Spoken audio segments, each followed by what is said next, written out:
semuanya, selamat datang kembali di Dimex Forex Insight, tempat di mana kita membahas peluang terbaik pasar forex di minggu ini. Dan sudah hadir bersama kita yaitu Miss Mary, seorang trader dan analisis profesional dari Dimex. Kita akan membahas kupas tuntas bagaimana dampak berita-berita ini terhadap market, terutama untuk strategi trading plan ke depannya. Dan masih bersama saya Firda sebagai host yang akan menemani kalian dalam beberapa waktu ke depan. Kita langsung aja ke sesi Q&A ya Miss, dan siapkan catatannya ya gitu. Oke Miss, untuk pertanyaan pertama, apa yang menjadi fokus utama pasar pada Selasa 18 Juni terhadap USD? Oke, untuk fokus utamanya ini tertuju pada rilis data core retail sales month to month ya, dan juga retail sales month to month. Angka penjualan inti ini diprediksi naik di 0,2% dari sebelumnya di 0,1%. Nah, sementara penjualan total justru diprediksi turun, akan ada di minus 0,6% dari 0,1%. Data ini akan mempengaruhi ekspektasi terhadap daya beli konsumen Amerika Serikat dan bisa berdampak langsung di pergerakan arah dolar Amerika Serikat. Oke, seperti itu ya traders. Next question ini Miss, terkait seberapa penting pengumuman kebijakan moneter Jepang pada 17 Juni untuk pasar pelaku pasar.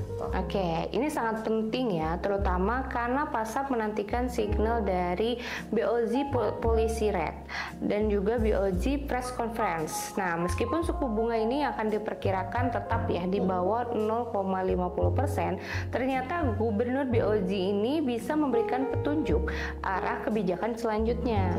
Nah, yang akan berdampak besar bagi JPY. Oke, next question terkait bagaimana dampak CPI Inggris yang akan dirilis pada Rabu 18 Juni terhadap GBP, Miss. Oke, untuk CPI years to years ini diperkirakan turun menjadi 3,3% dari sebelumnya di 3,5%. Jika data ini turun lebih dari ekspektasi, ini bisa menurunkan peluang kenaikan suku bunga lanjutan oleh BOE yang akan membebani GBP. Sebaliknya, jika angka di atas ekspektasi, ini bisa memperkuat pound sterling. Oke, next question yang paling penting nih itu di rapat FOMC ya Miss. Apa yang perlu diperhatikan dari hasil rapat FOMC pada Kamis dini hari 19 Juni? Oke, untuk 3 hal utama ya. Yang pertama itu ada di Federal Fund Rates, FOMC Economic Projection, lalu FOMC Statement. Nah, pasar akan mencermati proyeksi suku bunga dan inflasi juga. Meskipun suku bunga diperkirakan akan tetap di angka 4,50%. Komentar dovish atau hawkish dari The Fed ini akan menggerakkan USD yang akan terjadi secara signifikan. Oke, seperti itu ya untuk para sobat trader khususnya di gold nih yang memang tradernya gitu ya. Nah, selanjutnya lalu bagaimana rilis data tenaga kerja Australia bila memengaruhi AUD? Apakah bisa memengaruhi AUD gitu, Miss? Ya, oke. Untuk data employment change dan juga employment rate pada hari Kamis di 19 Juni 2025 ini sangat krusial ya, karena penambahan tenaga kerja hanya diperkirakan di sekitar 19,9K dari sebelumnya 89K.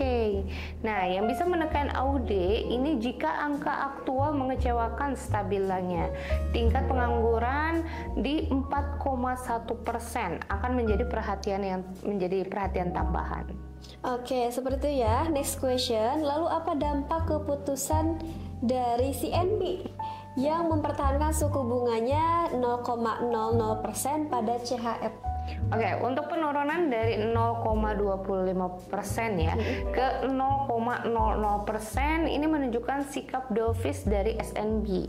Nah, jika dalam konferensi pers tidak ada sinyal hawkish, CHF berpotensi melemah karena pasar akan menganggap tidak ada urgensi untuk pengetatan moneter lebih lanjut. Oke, seperti itu ya. Lalu apa ekspektasi terhadap retail sales Inggris yang akan rilis pada Jumat 20 Juni dan bagaimana pengaruhnya terhadap GBP? Oke, retail sales Inggris ini diperkirakan turun ya, hingga minus 0,5% dibandingkan kenaikan 1,2% sebelumnya. Nah, jika data aktual ini lebih buruk, ini bisa melemahkan GBP karena mencerminkan penurunan daya beli masyarakatnya. Oke, seperti itu ya. Lalu ini terkait pernyataan Gubernur BOJ nih yang akan rilis pada tanggal 21 Juni ini berpotensi menggerakkan pasar kan, Miss? Iya, sangat berpotensi. Pernyataan ini menjadi perhatian pelaku pasar ya untuk mencari sinyal perubahan arah kebijakan suku bunga atau langkah-langkah intervensi, apalagi jika muncul komentar terkait yang terlalu lemah atau prospek ke inflasi Jepang. Iya, itu tadi mungkin jadi pertanyaan terakhir dan menutup di sesi Forex Insight minggu ini. Semoga data-data informasi yang kita berikan bisa bermanfaat buat kalian dan sangat membantu untuk plan trading kalian ke depan biar lebih sukses dan juga lebih cuan. Saya Firda pamit undur diri dan saya Mary Putri. Salam profit.